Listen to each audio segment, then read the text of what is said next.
selamat pagi. Balik lagi di It's Me Desi. Pada kesempatan kali ini saya akan menceritakan sedikit tentang salah satu movie favorit saya. Kalau kata anak gaul sekarang itu nge-spill sedikit, ya kan? Baik. Movie favorit saya ini berjudul The Freedom Writers. Movie ini dirilis pada tahun 2007 dan disutradarai oleh Richard LaGravenese yang menjadi salah satu sutradara di rumah produksi Mountain Pictures. Aku tahu pasti kebanyakan dari kita udah pada tahu ya kan, Mountain Pictures pada tahun itu benar-benar salah satu rumah produksi yang terbaik. Baik, jadi The Freedom Writers ini menceritakan tentang seorang wanita yang bernama Erin Gruwell yang baru saja mendapatkan pekerjaan sebagai seorang guru. Dia menjadi guru di salah satu kota California, Amerika Serikat. Seperti kebanyakan guru atau seperti kebanyakan orang yang baru saja mendapat pekerjaan, dia sangat bersemangat tentunya, dan dia mengekspektasikan sesuatu yang benar-benar wah banget lah, seperti ya muridnya baik-baik, ya kan, ya mengajar di hari pertama sangat menyenangkan. Tapi ekspektasi itu semua rusak karena murid yang dia dapat di ruang 203 tidak seperti itu. Mereka ialah anak-anak terbuang, terbengkalai yang dipaksa harus sekolah. Ya. Dan di dalam kelas itu benar-benar terjadi kelompok-kelompok. Kelompok-kelompok ini didasarkan dari ras mereka. Jadi di sana ada Latina, ada orang berkulit hitam, berkulit putih, dan juga Asia.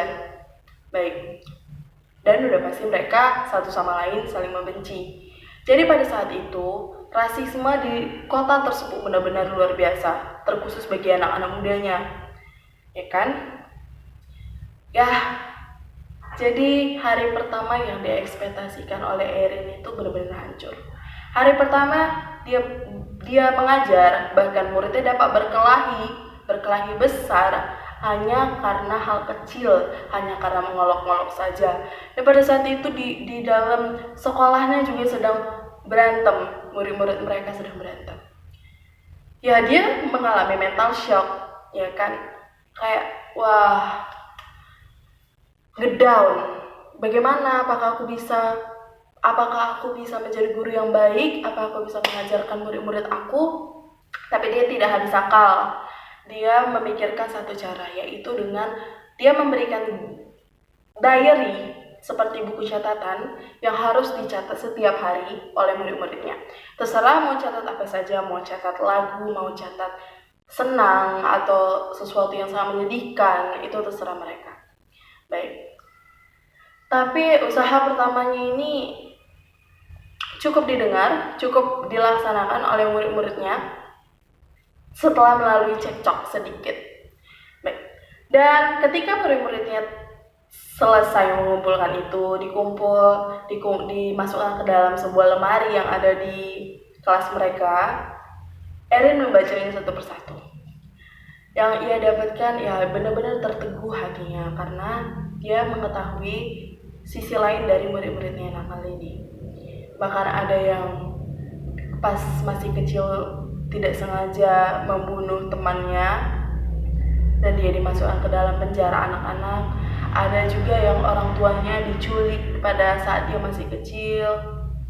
Ada juga yang mengalami kekerasan di dalam rumah, banyak banget, sampai dia benar-benar ingin memahami lebih bagaimana muridnya.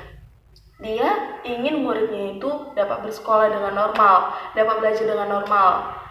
Tetapi jika hal ini, rasisme ini masih ada, dia tidak dapat menyatukan murid-muridnya. Baik. Dia mulai berpikir, dia mulai bekerja, dia bahkan mengambil 2 pekerjaan tambahan, bekerja di hotel dan bekerja menjual pakaian di mall. Upahnya itu semuanya ia pikirkan untuk membuat sebuah proyek. Jadi dia membawa murid-muridnya ke museum, ke hotel, untuk bisa dibilang seperti rekreasi, refreshing ya kan kalau sekarang. Tapi refreshingnya tidak sembarang refreshing. Dia mengajarkan tentang zaman dulu pada saat Holocaust, korban-korban Holocaust. yang ada di museum kan, dia mengajarkan dan dia membawa muridnya ke sana. Jadi sedikit aja, Holocaust ini juga tentang rasis.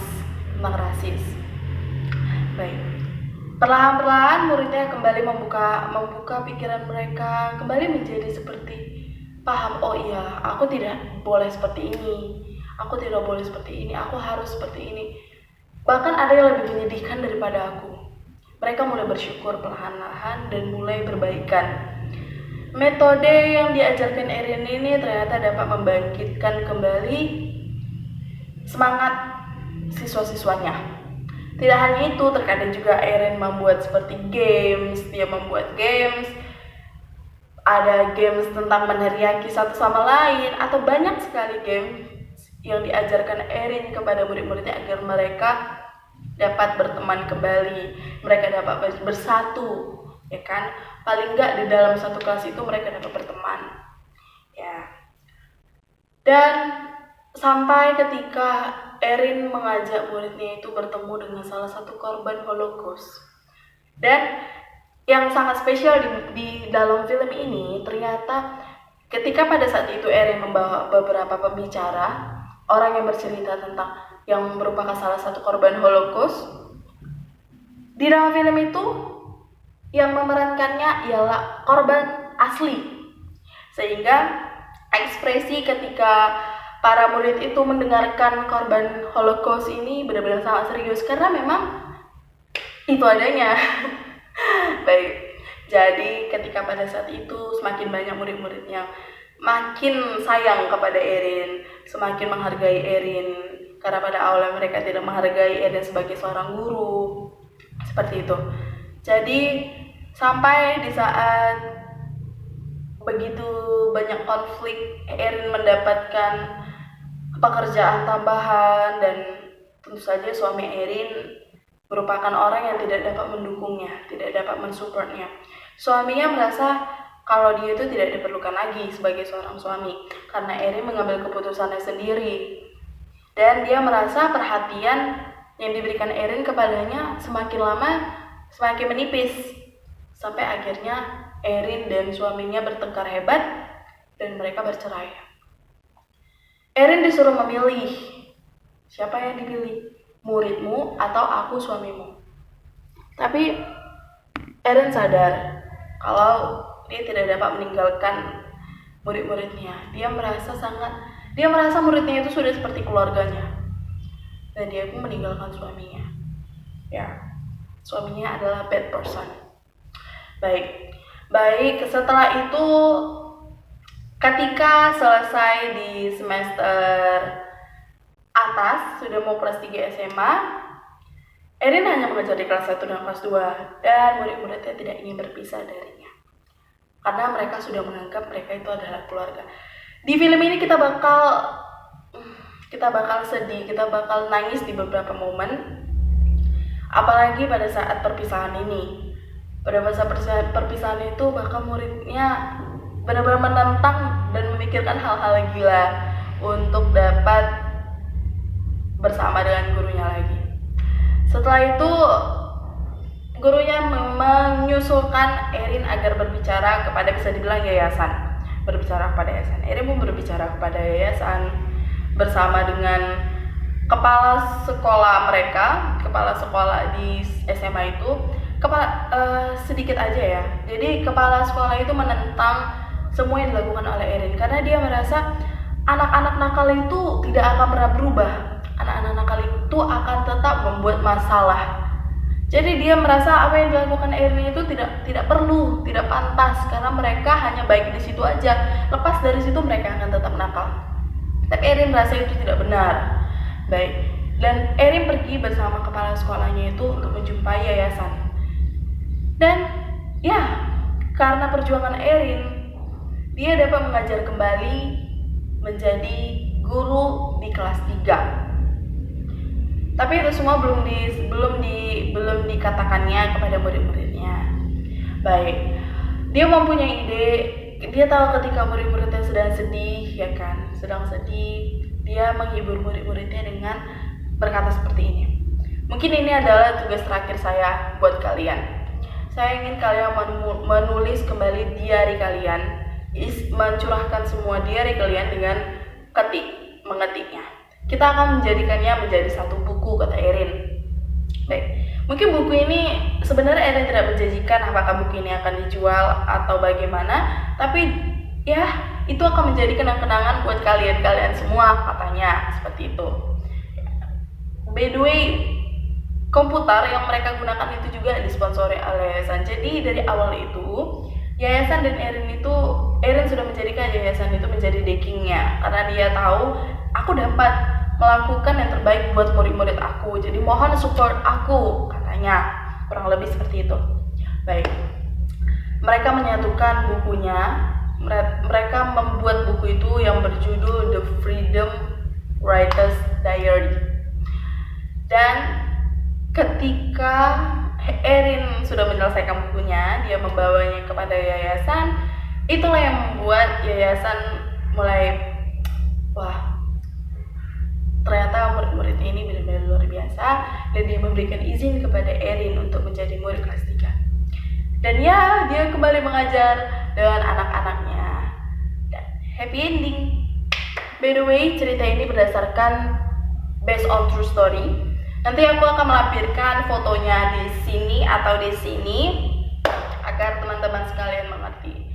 Jadi hal yang saya dapat dari film ini ialah yang pertama, kita tidak boleh membeda-bedakan orang. Bahkan kita belum mengenalnya. Jika kita belum mengenal orang, kita tidak boleh membencinya, ya kan? Terus yang kedua, buat para pengajar, sebagian guru mungkin menganggap ini anak nakal nggak bisa dididik, tapi itu nggak benar. Ada beberapa hal yang kita tidak ketahui kenapa dia bersifat seperti itu. Dia dapat berubah jika kita mendidiknya dengan baik. Begitu juga dengan orang tua. Hal ini dapat juga diterapkan oleh orang tua. Anak yang nakal bukan berarti dia nakal. Mungkin ada beberapa masalah, atau dia butuh perhatian untuk bersifat lebih baik lagi. Seperti itu. Jadi sekian dari saya, sekian cerita tentang salah satu movie favorit saya. Mungkin beberapa dari teman-teman sudah menonton, atau mungkin tidak. Jadi merasa ini adalah spill pertama kalian. Saya sangat menyarankan kalian untuk menonton ini, apalagi buat kita yang masih bisa dibilang baru beranjak dewasa. Film ini sangat baik agar kita dapat membuka pikiran kita akan rasisme, tentang bagaimana memperlakukan orang dengan baik, seperti itu. Baik, sekian dari saya Desi Natali, pamit undur diri. Bye bye, selamat pagi.